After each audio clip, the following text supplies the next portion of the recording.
भगवान शिव कह रहे हैं कि श्रावण मास जो है वो श्रवण करने का मास है। इस मास में जो भी भक्त भगवान की महिमा सुनेगा, भगवान की कथा सुनेगा, उससे मैं अत्यंत प्रसन्न होता हूँ, वो मुझे अत्यंत प्रिय है। भगवान शिव आप आशुतोष हैं। आशुतोष का अर्थ होता है जो जल्दी प्रसन्न होने वाले हों, शीघ्र प्रसन्न होने वाले हों।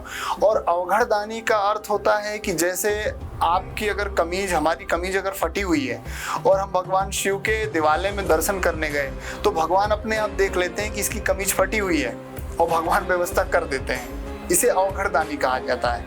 पुस्तकों में, ज्योतिषीय ग्रंथों में जो बच्चों को बालारिष्ट योग होते हैं, उन बालारिष्ट योगों में हर अरिष्ट का अगर कोई उपाय है कि इसके आयु की रक्षा कहीं से हो सकती है तो वो भगवान शिव हैं। जैसे ही उसके नेत्रों से एक अश्रु की बूंद उस जल में गिरी, भगवान महाकाल प्रकट हो गए और भगवान ने अपने दाहिने हाथ में उस घोषमा के पुत्र का हाथ पकड़ के प्रकट हो गए। बोले, घोषमा ये ले, मैं तेरा पुत्र तुझे वापस करता हूँ।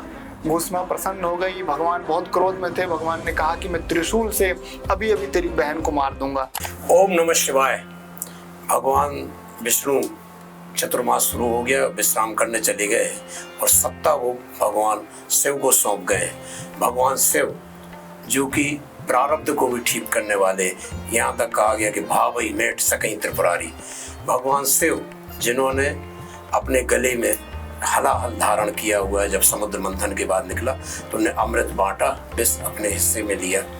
तो आज श्रावण मास जब शुरू हो चुका है तो भगवान शिव की आराधना, पूजा सब कुछ शुरू हो गई है, क्योंकि इनसे सब कुछ प्राप्त किया जा सकता है, यहाँ तक कि प्रारब्ध तक ठीक किया जा सकता है। और आज जो बुराइयां हैं समाज में, वही आज के सब विष है। भगवान शिव ने अपने गले में नासिकी नाग को धारण किया हुआ है। उनको जो जहरीले, जिनको पुष्प कहते हैं, अकौआ, धतूरा चढ़ते हैं। तो आज क्या है, आज क्या हमारे जीवन में जहर है, क्या हम धारण करें और क्या हम बांटें? तो राग, द्वेष, ईर्ष्या, घृणा, लोभ, लालच, क्रोध, ये जो अवगुण हैं, इनको पीने की क्षमता हम भगवान शिव से मांगना चाहिए और दया, परोपकार, न्याय, धर्म, सत्य, इस रास्ते पे चलने की कोशिश करना चाहिए। क्योंकि हम भगवान शिव को दूध, दही सब चढ़ाएंगे, अभिषेक करेंगे, अकौआ, धतूरा। तो ये जो क्रियाएं हैं पूजन की, उनके अलावा जो आत्मशुद्धि के प्रयास है वो हमें करना चाहिए। आज हमारे बीच आचार्य पंडित रविशंकर तिवारी जी हैं, जिनसे हम जानेंगे कि श्रावण मास की महिमा क्या है। नमस्कार पंडित। नमस्कार। ओम नमः शंभवाय च मयो भवाय च नमः, शंकराय च मयस्कराय च नमः, शिवाय च शिवतराय च। श्रावण मास की बहुत बहुत शुभकामनाएं आप सभी लोगों को। श्रावण मास जो है वो, श्रावण उसका नाम है श्रावण, और श्रवण नक्षत्र से उत्पन्न हुआ ये श्रावण मास है। ज्योतिषीय जो विधान है उसके अनुसार किसी भी महीने की पूर्णिमा को जब वो नक्षत्र पड़ता है तो उस पूरे महीने में जो मास रहता है वो उसी नक्षत्र के नाम से रहता है। जैसे ये जो महीना है, इस महीने की पूर्णिमा को लगभग श्रवण नक्षत्र आएगा। तो ज्योतिषीय तो यह कारण है। और श्रावण जो महीना है उसके बहुत सारे महात्म हैं, बहुत सारी महिमा है। उन्हीं महिमा में से एक विशेष महिमा यह है कि स्कंद पुराण में भगवान शिव सनत कुमारों से संवाद कर रहे हैं और सनत कुमार भगवान शिव से पूछ रहे हैं कि श्रावण मास की क्या महिमा है। तो भगवान शिव कह रहे हैं कि श्रावण मास जो है वो श्रवण करने का मास है। इस मास में जो भी भक्त भगवान की महिमा सुनेगा, भगवान की कथा सुनेगा, उससे मैं अत्यंत प्रसन्न होता हूँ, वो मुझे अत्यंत प्रिय है। और भगवान कहते हैं कि 12 मासों में अगर कोई मास मुझे सबसे अधिक प्रिय है तो वो श्रावण मास है। 12 आदित्य होते हैं और उन 12 आदित्यों में जब देवशयनी एकादशी आती है तो आकाश में बहुत सारे मेघ आ जाते हैं और उन मेघों की वजह से 12 आदित्यों में जो विष्णु नाम के आदित्य होते हैं वो छुप जाते हैं या वो शयन पे चले जाते हैं। और जब वो शयन पे चले जाते हैं तो कार्तिक मास के शुक्ल पक्ष की जो देवउठनी एकादशी आती है उसमें वो जागृत होते हैं, इसलिए इसे देवशयनी एकादशी कहा जाता है। तो जब देवशयनी एकादशी हो जाती है तो जितने भी ऋषि मुनि हैं वो सब एक स्थान पे रुक जाते हैं क्योंकि भगवान सो जाते हैं। तो जब वो एक स्थान पे रुकते हैं तो वो वहाँ पर रुककर भगवान का भजन करते हैं। और अगर भगवान का भजन करना है तो सबसे पहला भजन है कि भगवान की कथा सुनना। तो ये जो श्रावण मास है, ये देवसैनी के आते ही श्रावण मास का प्रारंभ हो जाता है, इसलिए इसका बहुत ही महत्व है। इस मास में अधिक से अधिक भगवान की कथा सुननी चाहिए, भगवान की कथा कहनी चाहिए, और भगवान की कथा श्रवण करने से अनंत गुना फल है। इसकी महिमा जितनी भी हम लोग कहें, वेदों में, पुराणों में, उपनिषदों में, स्मृतियों में, या आज के जो ज्ञानी विज्ञानी जो महापुरुष लोग हैं, वो इसकी अनंत गुना महिमा बताते हैं। एक सामान्य व्यक्ति, आमजन, श्रावण मास में किस तरह भगवान शिव की पूजा करे कि जिससे उसको समस्त फल प्राप्त हो, जो मनोकामनाएं पूरी हो। मैंने यहाँ तक पढ़ा है, सुना है कि कुंवारी कन्याएं शादी के लिए शिव की पूजा करती हैं, सोमवार का व्रत रखती हैं, और भी लोग जो अपने दुख कष्ट दूर करने के लिए भगवान भोले, चूंकि बहुत जल्दी प्रसन्न होने वाले देवता है, तो उनकी किस तरह से पूजा करें सामान्य तरीके से, जिससे उसको फल की प्राप्ति हो सके। बहुत अच्छा प्रश्न है आपका, क्योंकि आमतौर पर बहुत सारी ऐसी चीज़ें फैली हुई हैं भगवान के पूजन के विषय में जो बहुत ही जटिल हो जाती हैं और आम जो जनमानस है उसको समझ में नहीं आता। ऐसा कहा गया है कि आशुतोष तुम अवघड़ दानी और आरती हरहु दीन जन जानी। हे भगवान शिव, आप आशुतोष हैं। आशुतोष का अर्थ होता है जो जल्दी प्रसन्न होने वाले हों, शीघ्र प्रसन्न होने वाले हों। और अवघड़दानी का अर्थ होता है कि जैसे आपकी अगर हमारी कमीज अगर फटी हुई है और हम भगवान शिव के दिवालय में दर्शन करने गए, तो भगवान अपने आप देख लेते हैं कि इसकी कमीज फटी हुई है और भगवान व्यवस्था कर देते हैं। इसे अवघड़दानी कहा जाता है। तो जब पार्वती का विवाह होना था और भगवान नारद ऋषि से जब उनके पिता हिमाचल और उनकी माता मैना ने ये प्रश्न किया कि हमारी कुमारी का भाग्य देखिए, तो उन्होंने जब भाग्य देखकर कहा कि आपके पुत्री को ऐसा पति मिलेगा जो दिगंबर रहेगा और जिसके पास कोई मकान महल कुछ होगा नहीं, वो ऐसे ही रहेगा और समाज से भी दूर रहेगा, तो बड़े चिंतित हो गए कि हमारी पुत्री ऐसी जगह जाएगी तो अत्यंत दुख प्राप्त करेगी, क्या उसके भाग्य में दुख लिखा है। तो उन्होंने फिर उनसे प्रश्न किया कि कोई इसका निदान बताइए। तो उन्होंने कहा कि जो तप करहि कुमारी तुम्हारी और भावी ही मेट सके त्रिपुरारी। अगर आपकी पुत्री जाकर तप करेगी तो भाग्य का लेखा भी भगवान शिव मिटा सकते हैं। ज्योतिषीय पुस्तकों में, ज्योतिषीय ग्रंथों में जो बच्चों को बालारिष्ट योग होते हैं, उन बालारिष्ट योगों में हर अरिष्ट का अगर कोई उपाय है कि इसके आयु की रक्षा कहीं से हो सकती है, तो वो भगवान शिव हैं। कई जगह तो यहाँ लिखा है कि अगर महादेव ही रक्षा करें तो ये बच्चा बचेगा या ये बालक बचेगा। और फिर आगे चल के फिर पार्वती जी ने जिस प्रकार से भगवान शिव की तपस्या की और भगवान शिव और पार्वती का जब विवाह हुआ, तो जो पहला प्रश्न पार्वती जी ने भगवान शिव से किया वो इस श्रावण मास से संबंधित है। पार्वती जी ने भगवान शिव से पहला प्रश्न किया कि भगवान, मैं आपके इष्ट देवता श्री राम जी के बारे में जानना चाहती हूँ, उनकी कथा जानना चाहती हूँ। तो आम जनमानस के लिए यही है कि दैनिक दिनचर्या में अगर वो विधि विधान से थोड़ा पूजन करना चाहते हैं तो भगवान का षोडशोपचार पूजन कर सकते हैं। षोडशोपचार में भगवान का स्नान है, फिर उनको वस्त्र हैं, उनको पंचामृत से दूध, दही, घी, शक्कर, शहद से स्नान करा के, गंगा जल से स्नान कराया जा सकता है। शुद्ध वस्त्र धारण करा के यज्ञोपवीत, फिर भगवान को अष्टगंध का चंदन लगाना चाहिए। उसके बाद भगवान को भस्म अर्पित करनी चाहिए, पुष्प, उसके बाद दूर्वा, शमी पत्र और भगवान को तुलसी मंजरी अर्पित करनी चाहिए। उसके बाद में भगवान को इत्र लगाना चाहिए, धूप, दीप, नैवेद्य और विशेष अर्घ प्रदान करना चाहिए। ये तो षोडशोपचार पूजा हो गई। आम जनमानस जो सरल पूजन करना चाहते हैं वो भगवान को जल भी चढ़ा सकते हैं। सिर्फ जल चढ़ाने से भगवान की पूजा मान ली जाती है। भगवान को सिर्फ जल चढ़ाकर और सिर्फ दीपक दिखा देने से भी पूजा मान ली जाती है। भगवान को अगर सिर्फ भोग लगा दिया जाए तो वो भी पूजा मान ली जाती है। भगवान को जल चढ़ाने की अत्यंत महिमा है, क्योंकि जो सूर्य देवता होते हैं वो प्रणाम से प्रसन्न हो जाते हैं और भगवान शिव जो है वो जल से प्रसन्न हो जाते हैं। जब भगवान शिव ने विष का पान कर लिया था तो सभी देवता जो स्वार्थी देवता थे वो जाके फिर से समुद्र मंथन करने लग गए। तो ब्रह्मा जी ने उन्हें समझाया कि आप लोगों के लिए उन्होंने विष का पान कर लिया और आप लोग फिर से अपने इच्छा की प्राप्ति के लिए और अपनी कामनाओं की पूर्ति के लिए अपने काम में, अपने मतलब में लग गए और आपने उनका जरा भी ध्यान नहीं किया। तो फिर देवताओं को थोड़ी बहुत शर्म आई अंदर से और वो वापस गए। उन्होंने समुद्र का एक एक लोटा जल निकाला और भगवान के शिव के ऊपर डालने लग गए, तो उससे भगवान को शांति मिली। तो वो एक पौराणिक कथा बन गई। तो वहां से भगवान शिव ने ये वरदान दिया कि आज से जो भी मेरा भक्त, जो भी मनुष्य मुझे जल अर्पित करेगा, उसे मैं मनवांछित फल की प्राप्ति उसे मिलेगी। तो जब जल अर्पित होने लग गया तो जो ऋषि मनीषी मुनि थे, उन्होंने जल के साथ में और भी वस्तुओं को चढ़ाने का विधान बना दिया। जैसे दुग्ध अगर भगवान को अर्पित किया जाए तो पुत्र की प्राप्ति होती है, सभी कामनाओं की प्राप्ति होती है।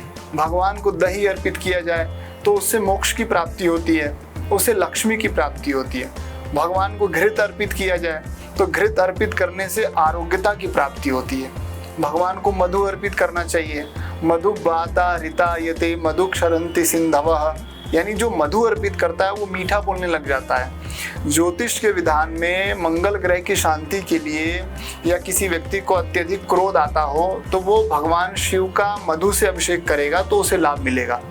उसके बाद शर्करा है। शर्करा अर्पित करने से जिस व्यक्ति की बुद्धि जड़ हो गई हो, हमने अपने जीवन में, मैंने अपने स्वयं अपने जीवन काल में कम से कम नहीं तो 25-30 लोगों को, मैं ऐसे लोगों को जानता हूँ जिन लोगों ने शर्करा से भगवान का अभिषेक किया और उनकी बुद्धि बहुत अच्छी हो गई, या शर्करा मिश्रित भगवान को जल चढ़ाया, उससे उनकी बुद्धि बहुत अच्छी हो गई।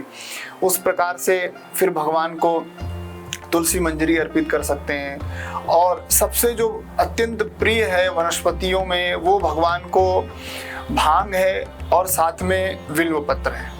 बिल्व पत्र अर्पित करने से भगवान बहुत प्रसन्न होते हैं। बिल्व पत्र का जो आकार है आपने देखा होगा कि वो त्रिनेत्र यानी भगवान के नेत्रों जैसा ही लगता है। और बिल्व पत्र में और भगवान शिव में एक विशेषता यह है कि भगवान शिव अपने हाथों में त्रिशूल धारण करते हैं, यानी तीनों दोषों का शमन करते हैं। आध्यात्मिक, आदिदैविक, आदि भौतिक तीनों तापों का शमन करते हैं। और ये जो बिल्व पत्र होता है इसके अंदर भी यही गुण होता है कि यह वात, पित्त और कफ को नियंत्रित करता है। और जब माता पार्वती ने भगवान शिव को प्राप्त करने के लिए तपस्या की तो माता पार्वती ने बिल्व पत्र के पत्तों को, बिल्व वृक्ष के नीचे रहीं और बिल्व पत्र के पत्तों को खाकर अपना जीवन यापन किया। तो इस प्रकार से बहुत सारी औषधियां हैं जो भगवान पर अर्पित की जा सकती हैं। इसके अलावा जिन लोगों के पास बिल्कुल समय नहीं है कोई कर्म कांड या कोई पूजा पाठ करने का, उनके लिए सबसे सरल उपाय है कि वो भगवान के मंत्र का जप करें। ओम नमः शिवाय का अधिक से अधिक जप करना चाहिए। इसके अलावा रुद्राष्टक का पाठ करना चाहिए। नमामि शमीशान निर्वाण रूपम विभुम व्यापकम ब्रह्म वेद स्वरूपम निजम निर्गुणम निर्विकल्पम निरीहम चिदाकाश माकाश वासम भजेहम। हे भगवान, आप सर्वत्र हैं, सबके ऊपर दया करने वाले हैं और सब कुछ करने में सामर्थ्यवान हैं। या शिव महिमना स्तोत्र होता है, उसका संस्कृत में न कर सके तो हिंदी में जनमानस को पाठ करना चाहिए। आमतौर पर हमने कई जगह देखा है कि लोग घरों में पूरे श्रावण मास में या शुक्ल पक्ष में अथवा कृष्ण पक्ष में या सिर्फ एक ही हफ्ता जितना जिसको समय मिल जाए तो वो शिव महापुराण का हिंदी में पाठ करते हैं। ये हमने विशेष तौर पे देखा है। इससे बहुत ही विशेष फल की प्राप्ति होती है। कई लोगों को हमने देखा है कि वो रामचरितमानस का पाठ करते हैं और वास्तव में उनको उसका परिणाम मिलता है। हम पर्सनली तौर पे ऐसे बहुत सारे लोगों को जानते हैं, उनके यहाँ हमने जाके पूजाएं करवाई हैं, उनका अनुभव प्राप्त किया है, जिससे हमें ये पता चला है कि शिव महापुराण का हिंदी में अगर कोई श्रावण महीने में पाठ करे तो उससे विशेष फल मिलता है। आसपास में बहुत सारे देवालय होते हैं, शिवालय होते हैं, वहाँ जाना चाहिए। वहाँ जो भी अपनी श्रद्धा से हो सके जल के साथ में वो अर्पित करना चाहिए। और जनमानस के लिए एक विशेष बात यह है कि आत्मा त्वं गिरिजा मति सहचरा प्राणा शरीरम ग्रहम पूजा ते विषयोपभोग रचना निद्रा समाध स्थिति। यानी ये जो हमारा शरीर है ये देहालय नहीं है, ये देवालय है। और इस देवालय में जो आत्मा है वो सिर्फ आत्मा नहीं है, वो भगवान शिव हैं। और जब इस शरीर में आत्मा है, भगवान शिव है, तो भगवान शिव जहाँ रहेंगे वहाँ पार्वती जी भी रहेंगी। तो हमारी जो बुद्धि है वो हमारी सिर्फ बुद्धि नहीं है, वो माँ भगवती पार्वती हैं। आत्मा त्वं गिरिजा मति प्राणा शरीरम ग्रहम। और ये जो हमारा शरीर है भगवान शिव के जो सहचर हैं, जैसे नंदी, श्रृंगी, भृंगी, तो ये जो पंच प्राण हैं प्राणाय, अपानाय, व्यानाय, उदानाय, समानाय, जो 5 वायु है ये भगवान के सहचर हैं। और शरीरम ग्रहम, भगवान शिव का ये जो शरीर है यही भगवान शिव का घर है। पूजा ते विषयोपभोग रचना, यानी हे भगवान शिव, मैं इस संसार में जितने भी कृत्य कर रहा हूँ, चाहे मैं किसी से लोक व्यवहार कर रहा हूँ, चाहे मैं अपने ऑफिस में दफ्तर में कोई कार्य कर रहा हूँ, मैं खेती कर रहा हूँ, मैं समाज की सेवा कर रहा हूँ, वो आपकी पूजा समझ के ही कर रहा हूँ। विषयोपभोग रचना, जितने भी विषय भोग कर रहे हैं हम लोग, वो भगवान की पूजा समझ के अगर करें तो इससे बड़ा भगवान के प्रति समर्पण कुछ नहीं हो सकता। निद्रा समाध स्थिति, कोई कहता है कि ये साधना करो, कोई कहता है कि वो साधना करो, कोई कहता है ये तपस्या करो। तो बहुत सारी तपस्याओं को जो नहीं कर सकते या उनको समझने में असमर्थ हैं, उन लोगों के लिए सबसे अच्छी बात यह है कि भगवान की जो आराधना है, पूजा शरीरम ग्रहम पूजा ते विषयोपभोग रचना निद्रा समाध स्थिति, वो भगवान जब हम सोते हैं तो वो भगवान की समाधि में ही रहते हैं। तो जब जब हम निद्रा में जाएं तो ऐसा विचार करना चाहिए कि भगवान हम सो नहीं रहे हैं, हम समाधि में, निद्रा समाध स्थिति। और संचार पदयो प्रदक्षिण विधि, हे भगवान शिव, हम कहाँ कैलाश पर्वत पर आपकी यात्रा के लिए जा पाएंगे या हम कहाँ केदारनाथ जा पाएंगे। तो मैं इस संसार में जितने भी पैर रख रहा हूँ, जितने भी चरण चल रहा हूँ समाज सेवा के लिए, वो मैं आपकी प्रदक्षिणा ही कर रहा हूँ। इस भाव से अगर भगवान का भजन किया जाए तो भगवान सर्वत्र हैं, सर्वव्यापी हैं, सबके लिए हैं और सब कुछ करने में सामर्थ्यवान हैं। आचार्य जी, श्रावण मास में हमने देखा जगह जगह पार्थिव शिवलिंग बनते हैं। बुंदेलखंड के एक ग्रस्त संत हुए देव प्रभाकर शास्त्री जी, उन्होंने करोड़ों अरबों शिवलिंग बनवाए। उसमें आम आदमी को भी जोड़ा, फिल्मी सितारों को भी जोड़ा, नेताओं को भी जोड़ा। एक उनका वर्षों तक ये चला कार्यक्रम। तो क्या महत्व है शिवलिंग, जो पार्थिव शिवलिंग निर्माण का, क्या कोई विशेष महत्व है जो विशेष तरीके से श्रावण मास में किया जाता है? जी बिल्कुल। और भगवान शिव के जो पूजन में जो सबसे ज़्यादा अगर किसी वस्तु का महत्व है तो वो पार्थिव शिवलिंग निर्माण का ही महत्व है। आदरणीय श्री देव प्रभाकर शास्त्री जी दद्दा जी ने जो जन जागृति की लोगों के मन में, उनके जीवन में पार्थिव शिवलिंग निर्माण के लिए, उसकी महिमा का मंडन नहीं किया जा सकता, वो अपरंपार महिमा थी। और जितने भी ज्योतिर्लिंग हैं, उन सभी ज्योतिर्लिंगों से संबंधित जो कथाएं हैं, उन कथाओं में जब आप जाएंगे तो आपको पार्थिव शिवलिंग निर्माण का ही विशेष महत्व मिलेगा। पार्थिव शिवलिंग निर्माण की ये विशेषता होती है कि पार्थिव शिवलिंग निर्माण कोई कहीं भी कर सकता है, कोई भी कर सकता है। स्त्री भी कर सकती है, किसी भी वर्ण का व्यक्ति कर सकता है। कोई बहुत विशेष शुद्धता पवित्रता की भी आवश्यकता नहीं है कि कोई बहुत क्वालिफाइड व्यक्ति हो या इन विषयों से संबंधित, इन विषयों का अध्ययन करने के बाद ही कोई भी व्यक्ति कर सकता है, सहज रूप से कर सकता है। एक कथा उस संदर्भ में है कि घुष्मा थी और वो घुष्मा नाम की जो कन्या थी वो नित्य भगवान शंकर का पार्थिव शिवलिंग निर्माण करती थी, पूजन करती थी। तो घुष्मा की बहन का विवाह एक पंडित जी के साथ हो गया और उन पंडित जी को और उनकी बहन को बहुत दिनों तक संतान नहीं हुई। तो पंडित जी की जो पत्नी थी, घुष्मा की बहन थी, उसने कहा कि आप मेरी बहन से विवाह कर लीजिए, शायद हो सके तो कोई संतान हो जाए। तो उन ब्राह्मण देवता ने पहले तो मना किया, लेकिन जब वो नहीं मानी तो उन्होंने विवाह घुष्मा के साथ कर लिया। अब घुष्मा नित्य ही भगवान का पूजन करती थी और जब तक भगवान का पूजन करके उनको विसर्जित न करके आ जाए तब तक एक अन्न का दाना भी वो नहीं खाती थी। भगवान की कृपा से घुष्मा के भी संतान हुई और उसकी बहन को भी संतान हो गई। लेकिन उसकी जो बहन थी उसके मन में ये विचार न जाने कहाँ से आ गया कि मेरे तो संतान होने ही वाली थी, मैं बिना मतलब में अपनी बहन को इस घर में ले आई। और घुष्मा की संतान से उसकी बहन को बहुत ईर्ष्या होने लग गई और उसने एक दिन झूठ मूठ का नाटक किया। घुष्मा भगवान का पूजन कर रही थी, उसी समय उसने घुष्मा की संतान को लहू लुहान करके और ले जाकर एक जल में प्रवाहित कर दिया और झूठ मूठ का नाटक किया कि देखो देखो यहाँ कोई जीव जंतु आया था और बच्चा तो है ही नहीं, और ऐसा करके झूठ मूठ का विलाप करने लग गई। अब वो घुष्मा जो भगवान का पार्थिव पूजन कर रही थी, वो अश्रुओं की धारा से भगवान का नाम ले लेके उनका पूजन कर रही थी, बिल्वपत्र चढ़ा रही थी। श्री परमात्मने नमः, शशि शेखराय नमः, नंदीश्वराय नमः, महाकालाय नमः, ऐसे करके वो पूजन कर रही थी और रोती हुई जा रही थी। उसको पता चल गया था कि मेरे घर में ऐसी घटना घट गई है, लेकिन उसका प्रण था कि जब तक मैं पार्थिव शिवलिंग पूजन करके विसर्जन न कर दूंगी तब तक मैं एक अन्न का भी दाना नहीं खाऊंगी। और वो रोती हुई जब उस जल की धारा में भगवान शिव का विसर्जन करने के लिए गई और जैसे ही उसके नेत्रों से एक अश्रु की बूंद उस जल में गिरी, भगवान महाकाल प्रकट हो गए और भगवान ने अपने दाहिने हाथ में उस घोषमा के पुत्र का हाथ पकड़ के प्रकट हो गए। बोले घोषमा, ये ले, मैं तेरा पुत्र तुझे वापस करता हूँ। घोषमा प्रसन्न हो गई। भगवान बहुत क्रोध में थे। भगवान ने कहा कि मैं त्रिशूल से अभी अभी तेरी बहन को मार दूंगा। तो उसने घोषमा ने कहा कि जैसे मुझे मेरे पुत्र के जाने के बाद दुख प्राप्त हो रहा था, वैसे ही मेरी बहन के जाने पर भी मुझे अत्यंत कष्ट होगा। अगर कुछ समाप्ति करना है भगवान, तो घोषमा के मन में जो मेरे प्रति राग द्वेष उत्पन्न हो गया है, जो ईर्षा, जो डाह उत्पन्न हो गया, उसको अब समाप्त कर दीजिए।